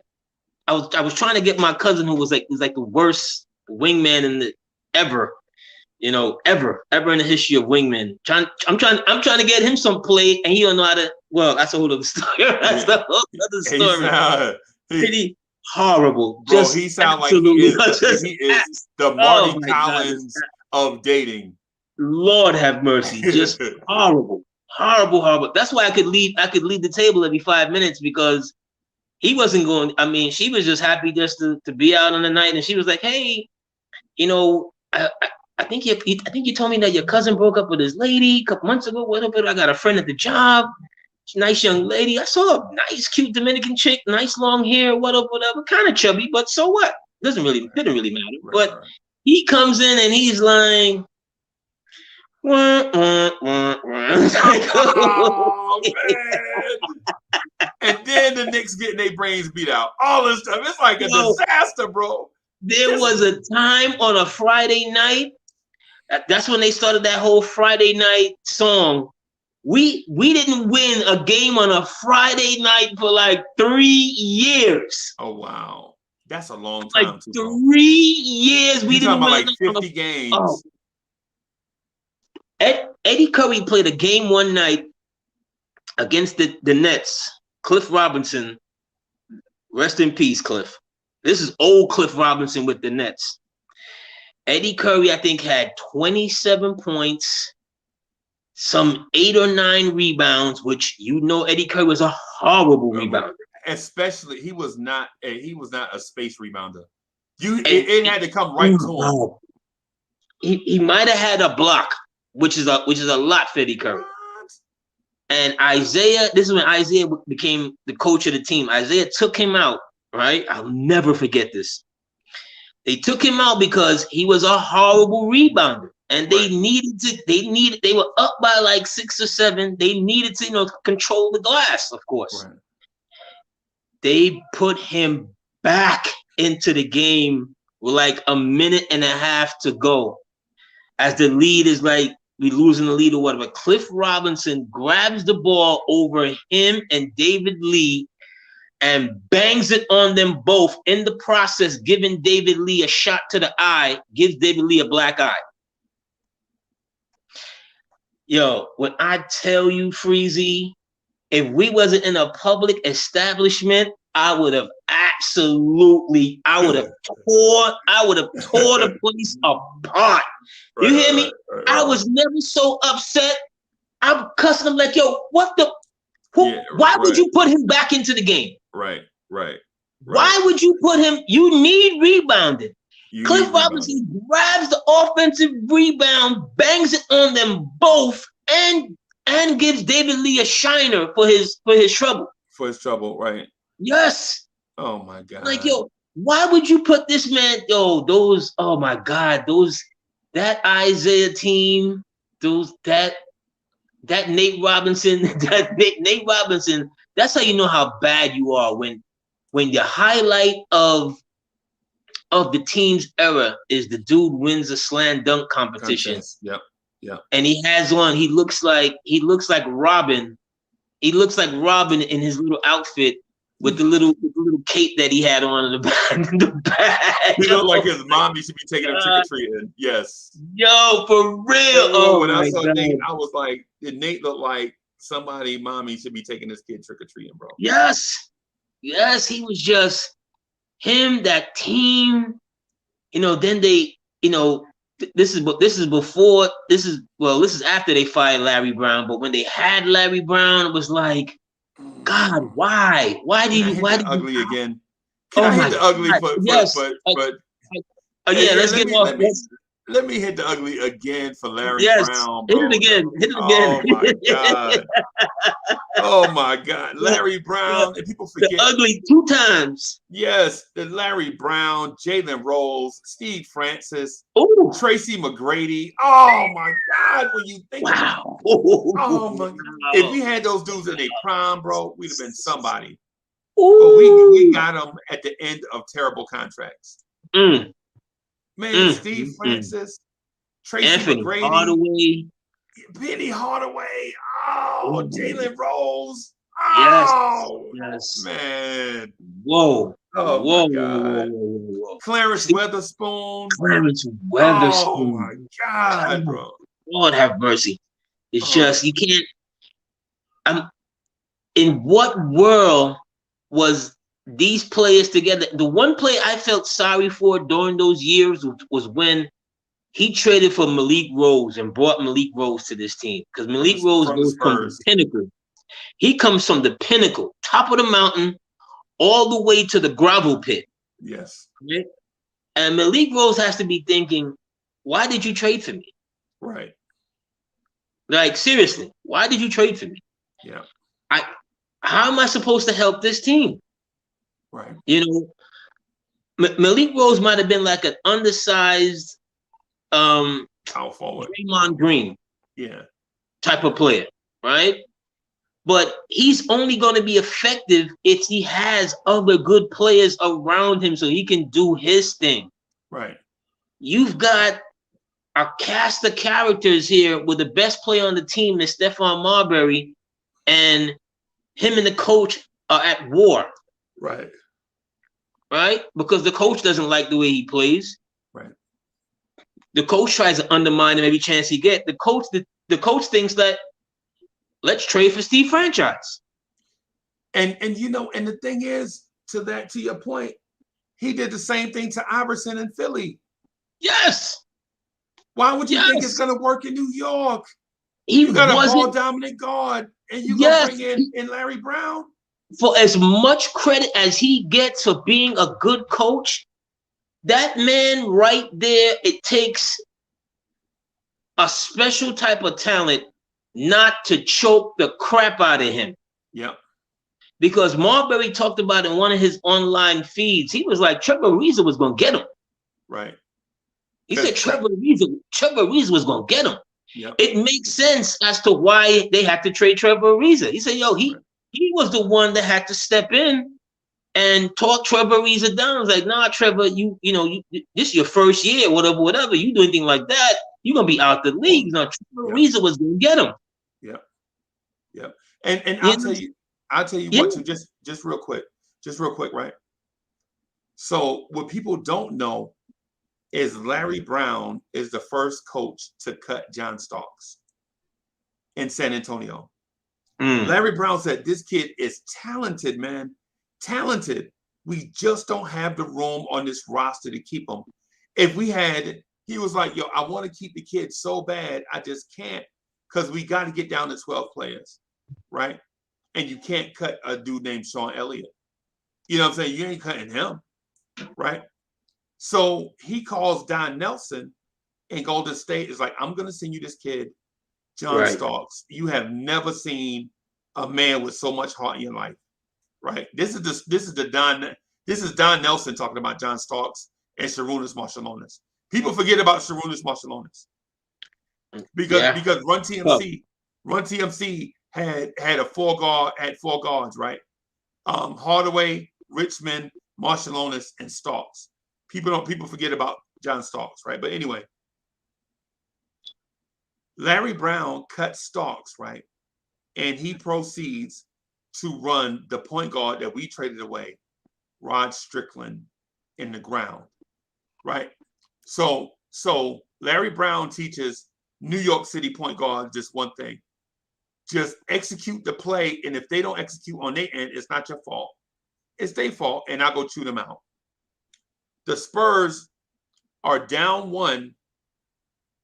Rod Strickland gets the screen from David Robinson, right? The defender leaves the corner to come double to crash on Rod, leaves Sean Elliott in the corner, right? Sean Elliott starts to take off. Rod Strickland throws the bounce pass. The bounce pass goes out of bounds because Sean Elliott is still in the corner. And Larry Brown loses it and screams at Rod Strickland till he red in the face. The Spurs lose the next season, the offseason. They trade him to the Washington Bullets. They thought they had the makings of a very good young team. I'm glad you mentioned that early Spurs team, because when the Knicks trade for Maurice Cheeks came from the Spurs at that point. Right. They had young Sean Elliott, young David Robinson. Exactly. Young. They had the three most important positions on the team: point guard, small forward, center. The center. Yeah. The triangle. Yeah. They had a good young nucleus on that team. They didn't get Larry Brown to coach the team, and Larry Brown is a point guard killer. He always was a point guard killer. Right. If you don't play the way he wants you to play it on every possession, it's like you can't. There's no latitude. He smothered you, bro. Yeah, for any kind of freestyling. Right. You know, in basketball, let me touch on this for a little bit a second here. I've often told people, you know, basketball is not a station-to-station game. Right. Basketball it's like jazz. There's no set pattern. See what I'm saying? In jazz, you know, jazz doesn't have a repetition, a repetitive loop, go back around. No, it keeps going to different places. When basketball is good, that's basketball. It's jazz. See what I'm saying? And you may have a guy come down and give you the Crawford move, you know, give you the God sham God, because what? It's on the spot creativity. Yeah. I just started up. You know what I mean? You know, I'm gonna hit this restroom real quick. I'll be right back. Yeah, if you've been to the playgrounds and so forth, and you might have seen a move that you never saw a day in your life, that you may never ever see again. That's basketball. Larry Brown used to choke the life out of the guards in his basketball team and their play, because he coached station to station. Like, it's like, you better do it like this or else there's no room for you here. He used to drive Haywood Workman crazy. How him and Mark Jackson ever got along? Hold on, was Mark on that team when someone put it out there? Was Mark on that Indiana team when Larry was there, or did they already move on to Bird? I think Mark might have been there. I think Mark might have been there one of those years. But in any event, that was the kind of coach that Larry Brown was, and he was a major part of the ugly for the Knicks. When they took him out in the gurney that time, was something they said happened to him, and they had to wheel him out in the gurney. Like, oh my God, did they pay this man some $35 to $40 million for 5 years to get not even a half a year, not even a good half a year? Or do you remember this, where he used to keep switching the lineups? So whatever city a player was from, he would put you in the starting lineup. How the hell do you have continuity where in every city you go, they would put you in the lineup?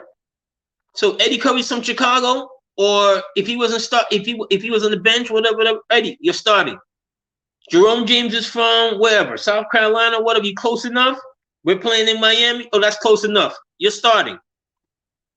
How do you coach like that? Because he's an idiot. Oh, you coaching to lose? You're coaching to lose. Because you don't really care. You want to get fired.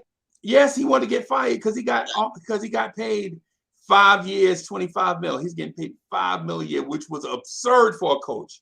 At the moment the moment he was out of the playoffs, and my cousin, my same no game cousin there, I pointed this out. He was like, "Yo, you really want him to coach?" I'm like, "Why not? It's Larry Brown." He said, "Look, he is flirting with our franchise while his franchise is in the finals. Right. Back to back in the finals. Why would you want a coach like that?" And I was like, "Oh, word." I didn't think about that for a second because the moment they were done, they met with him like the next day. Yep. He was hired. I think they met with him on like a Thursday. It was announced on a Monday. Yep. New coach. Yep. And he was the coach. You asked who was the coach of Indiana? It was Larry Brown. Right, he did. I think he did coach Mark at least one of those years. I think he coached Mark Jackson. Yeah, at least one, if I remember right. Because I know the first time we played him, when we played him in '94, the starting point guard was Hayward Workman. Okay, Workman was their starting point guard. I think in '95 when they beat us, when they beat us in '95, yes, he did coach Mark. Because Mark, yes, he did. Because they both had an axe to grind against the Knicks. You don't remember that? Yes. Mark Jackson and Larry Brown had an axe to grind against the Knicks. And that's what fueled their thing, revenge. Well, at that time, the only axe he could have wanted to grind was the Knicks. He wanted the Knicks job from way back when, and they didn't hire him. Yeah. I don't know why. I don't know, man. I don't know. Larry Brown. But I want to address your station-to-station point guard real quick before we get out of here. So what people don't know is Larry Brown's idol was a Boston Celtics point guard who was the original New York City legend point guard, Bob Cousy. Yes. Right? People forget how great a point guard Bob Cousy was, right? Because before Bob Cousy, the point guard, listen, Bob Cousy brought a thing to the point guard position. He revolutionized the point guard position until JoJo White came along after him. You know what I'm saying? Because point guards basically did a certain thing. They were the captain of the ship. They did blase blah, whatever. But Bob Cousy would get the ball on the break and push it, right? And then break his man down and look to pass. And before that, the point guard was move the ball up the floor guy, right? Before Bob Cousy, the backcourt moved the ball together. You know what I'm saying? People forget about that in the 40s, 50s, and some 60s. The reason why the shooting guard position is called shooting guard is because the guard helped the point guard against defenses. Now you don't see that. Now, how often do you see the two guard bring the ball up the court? It's rare, right? Rare. It's rare. Yeah. But the name goes back to when, just like the center position was not the center of the offense, but the center of the defense. Yes. He controlled. That's the reason why he's called the center, because he's in the middle of the defense, directs traffic, and protects the rim, right? But to your point about Larry Brown, he idolized Bob Cousy, and he wanted everybody to play the point guard like Bob Cousy. And in that era, the point guard position had evolved. He ruined Rod Strickland. He ruined Emmanuel Mudiay. He ruined bro. I mean, anyway, we probably gotta wrap up. You gotta evolve in your thinking. And we talked about this before. You know, there's nothing wrong with having old heads as a part of your cabinet, but give me the young innovation. Give me the young guys who are seeing where things are going for the future. See what I'm saying? Young, new voices that can say, no, this is where these things are going, so you could be ahead of the curve. You know, versus the person that remembers what happened 50 years ago and are trying to relive and trying to stay in that time zone. It's never going to make a good match. It's not, because if you're not willing to, if you're not, as an older person, and we're older people, and we're going to be older people and so forth. If you don't know when to exit the stage, a young person, they will put you off the stage. See? Boxing reference before we get out of here. My barber, right, or when I used to go to the barber, right? I go into the shop one day and he wasn't there. So his man was cutting me. So they were looking on their phone and this video and stuff. And he was like, yo, your man's brother is crazy. I'm like, nah, what y'all talking about? It's like your barber, his brother, they're all hysterically laughing. Come to find out, his brother used to be the man back in the day. Right. With them hands and everything, right? Right. But this is back in the day. Right. Right. So he sees these young guys boxing, right? And they're in, in building settings, like within the midst of several buildings, there's always like a ring-like setup. Yeah. Right? Kind of thing. So, the young guys, they're in there, they're working out, they got their gloves on, whatever, they boxing. Come here, young blood. Y'all don't know what y'all doing in my day.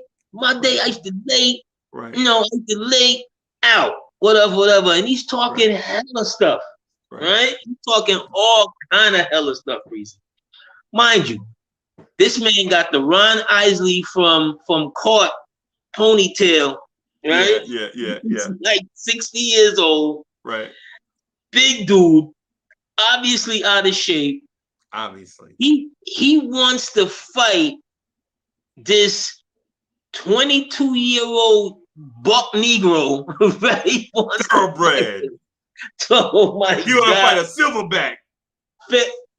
Freezy? Yo, and these people in the shop, they are crying. You hear me? Right. They rewind the video, Freezy. Right. Yo, my man threw one shot. Right. The young dude slipped him. You're right. He must have hit him like 9 times. Yep. Right? Yep. It was so bad. He's laying, holding on in the ring, and the young dude is on top of him, giving him some more just because of all the shit that they had to pull the young dude off of him, yo. Right. And the lesson learned is like, yo, it's not your time. Right. OG. Right. Like, you'd have been better off if you rolled up to them and said, hey, I used to box. Right. You guys are doing some stuff wrong. Let me show y'all a thing or two here, there, whatever. Not, you don't know what you're doing. Give me them gloves. Let me show you. That ain't how it worked, though, AD. That ain't how it worked. Because listen, I'm gonna tell you, once you the champ, okay, I'll give you an example before we get out of here, right? So this supermarket had a tournament, right? Supermarket, man, it wasn't no big supermarket. I was in Columbia, South Carolina, right? Supermarket put on a championship, a tournament, right? Heavyweights though. This ain't no big tournament where you got 12 rings set up. This ain't Golden Gloves style where you got 12 fights going on at one time. This is heavyweights. This is 210 and up, right? Right. And I go in and I'm like, yo, why you got to be 210? Super heavy is 200. He's like, bro, 210. If you don't weigh 210, you ain't in, right? And what I didn't know is a lot of the dudes had negotiated that. They're like, man, I ain't getting down to no 210 or no 220, bro. I work for a living. So that's the reason why they negotiated that. So I get in. I'm at like 208. Okay. I think I'm at like 208, 206. Like 20, like, you know, your weight fluctuate or whatever. So the dude measured me, I'm 6'5", 206, right? He announced the thing, 6'5", say my reach, the reach, I forget, 78, 79 inch, 77, 78 inch reach, whatever, they say all the stuff. And people looking like, who was that? You know, oh, that's Uncle Freezy. He ain't gonna win nothing. He 206. Everybody fighting like 250 something. And not in shape 250 either. This is like, you know, this is the supermarket, you know, supermarket championship. It's the Campbell Soup division. yeah. So fight day, I get there and I'm like 211.2, right? Because I done ate the whole time, drinking water. Because all you got to do is meet the weight requirement at weigh-in. After that, you can, you know, urinate all that stuff off. So we go in, and it's like over the course of like a 2-week stretch, Friday, Saturday, Sunday. So I win the supermarket championship thing, right? I win it. I point these dudes to death. I don't knock nobody head off. I just point them to death. And they say, and the Green Street grocery champion is Uncle Freezy. So I'm the Green Street grocery champion, bro. AD, listen. Hey, and when I see these dudes now, I saw two of them. Last week, right? They like, hey, what's up, champ? And I'm like, hey, man, what's good? AD, this is like 30 years ago, bro. 30 years ago, I was the Green Street grocery champ. And when they see me, they say, hey, champ. And I still act like I'm the Green Street grocery champ. Bro. You still the Green Street? The Green Street grocery champ. Yes. Once the champ, always the champ. Yes, man. And so when I say that, and when I say that, I say that to say this. Once you get in that mindset that you a winner, bro, it never go away. Mind you, I said that was 30 years ago, right? They called me champ, and I answered to it. Bro, you can go in and watch Uncle Freezy win the Green Street grocery champ and pick up your salami and loaf of bread at the same time. And they had my picture. Up when you first walk in. You know how you walk in and the door go ding dong or whatever, like when you walk in the old school joints. Yeah, and my little thing up there, and I got my, you know what I'm saying, on a little picture. Yeah. Yeah, the dude's like, you want to take a picture with your gloves on? No, I just want to do it with the wraps because the gloves cover my face. So I'm there like this. The Green Street grocery champion. 1990 Green Street grocery champion. I can't freeze it too much. But when you said the old man with the ponytail going there looking like Ron Isley, bro, when they say you good, bro, you think you good forever. You know what I'm saying? I would hope he learned a lesson from that and he no longer, because they put it on YouTube. So, you know, it's there for ever. It's there for good. It ain't never going anywhere. Right. You understand? And like I said, that was my barber. So when I went back the following week, as soon as I hit the store and I saw him, I had to fight everything within me not to laugh, not to ask him about any of that, because that, you know what I'm saying? That was his brother getting rocked like that. You know what I mean? Like, it's embarrassing. Right. You know, so, you know, hey, Aunt, what up? Yeah, what up, man? What you been up to? Nah, nothing. Same here. Been up to nothing. Cool. You know, on the inside, you like, bro, how you let your brother get? On the inside, I want to be like, yo, how did you let Why didn't you talk to your brother? Why is your brother walking around here still thinking he the Green Street grocery champ? What the Bro, hell is going he on? can't think that I'm the Green Street grocery champ. You know what? You know what? I Bro, make the and analogy. that's 30 You years know, ago, bro. you don't tell a young buck what to do. He Right. tells you what to. If you're gonna Right. tell him what to do, you better be behind a car. Behind it, yes. You better be, A big one, a big car too. a big car. Like Right. I'm gonna run you over. Okay, right. That's how this is gonna work. But Freezy, again, thank you very much for sharing the platform, sir. I had a ball as usual. These 2 hours just seem to fly by, sir. For real, for real. We got to talk some boxing at some point, bro. All right, let me know. Let me know. Maybe we can do it late on a Sunday afternoon or something All right. like that. Late in the afternoon after the games. Yeah, sure, no problem. Yeah, we can do that. Maybe we can do it then, man. But listen, thank you everybody for tuning into Old School Knicks. Absolutely. Y'all know how this thing go. We talk Knicks, we talk old school, and we talk old school Knicks, right? Absolutely. So thank you everybody who joined. Thank you everybody for their memberships, and we'll see y'all next Sunday at 11 a.m. for Old School Knicks. We out of here. Peace.